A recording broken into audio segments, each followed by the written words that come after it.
Здравейте, приятели и трейдери! Аз съм Николай Несторов Бугимен, занимавам се с търговия на Форекс и финансовите пазари от близо 10 на години. От 6 успешно мога да кажа, от 5 ръководя и група.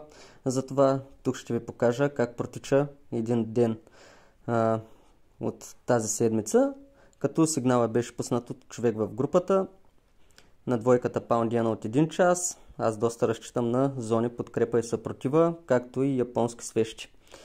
Разбира се, винаги трябва да имате и стоп. Това са трите най-важни оръжия срещу пазара, с които ние разполагаме. Ето тук съм казал, че ще добавя на пробив и ретест на тренд линията, която показах. Така и правя. Тук сме вече на следващия ден. Сигнала се развива доста добре. Извадили сме стоповете на плюс. Тук си добавям, както съм казал, при пробив и ретест на тренд линията. Чакаме си профит, вадим стоповете и на двете сделки на плюс, така едната отгоре гарантира печалба.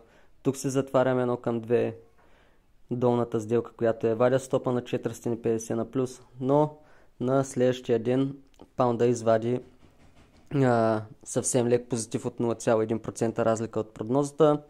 Обраха върха от Азия, имаше затворил кендъл под 50 периодната, което за мен е добър сигнал.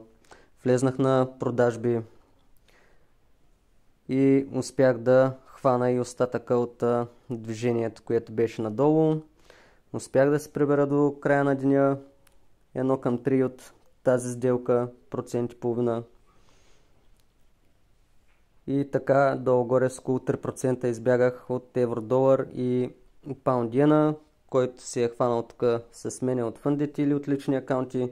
А отделно бях пуснал и на живо сигнал във Facebook за етер на покупки с $100 стоп за 0,5. Идваше на 40,50 и се удари 1 към 2 плюс, както съм дал по анализа. Успех на всички и бъдете здрави! Хубаво е да ме последвате във Facebook, също казвам доста полезни неща.